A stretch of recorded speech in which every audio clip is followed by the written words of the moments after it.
Hello नमस्ते welcome back to many blog guys. यहाँ से हमारा दोस्त जा रहा है घर।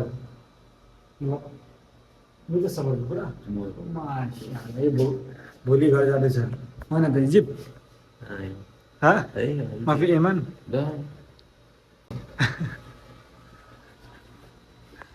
सो गाइस अहिले चाहिँ ड्युटीको बेला भइसकेको छ र मेरो भ्लग पनि राम्रो हुँदैन। खोइ एभ्रिडे सेम त्यही हुन्छ, खासै बनाउन पनि मन लाग्दैन।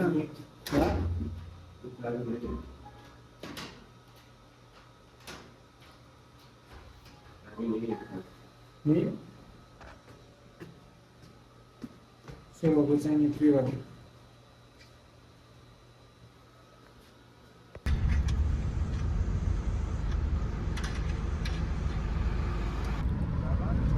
गाइस मेरो चाहिँ 9 घन्टापछि छुट्टी भइसकेको छ। सो म रुम जान लागेको छु। अब लास्टै थाकेको छु। हेरौँ आज रुममा गएर नास्ता भन्दा पनि रातिको डिनरमा के खाना बनाउँछु होला। सो मलाई पनि थाहा छैन, गएपछि बल्ल थाहा हुन्छ गाइस।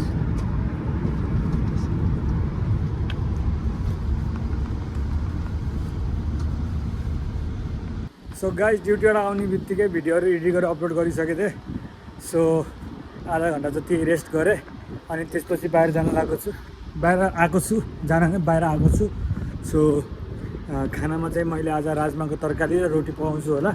अनि सो त्योभन्दा पहिला चाहिँ मलाई लास्टै भोक लागेको छ। म बाहिर गएर केही खान्छु अनि त्यसपछि पिठो लिएर डाइरेक्ट रुमतिर जान्छु गाइस। लास्टै घाम छ क्या, आम्मामा कति धेरै चर्को घाम छ क्या, लास्टै चर्को घाम आम्मामा। गाइस म चाहिँ बाहिरबाट पिठो पनि लिएर आइसकेको थिएँ। सो भिडियो बनाउनु पाएन र रुममा आउने बित्तिकै खाना पनि झटपट बनाइसकेको थिएँ। सो बनाउन पाएन, त्यसको लागि सरी। सो हाम्रो यहाँ खाना चाहिँ रेडी भइसकेको छ। अँध्यारो छ, लाइटहरू छैन। अब चाहिँ हामी खाना खान लागौँ गाइस।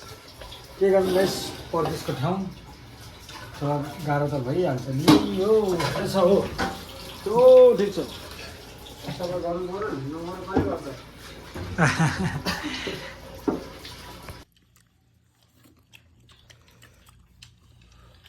घरको के साह्रो अर्डर आएको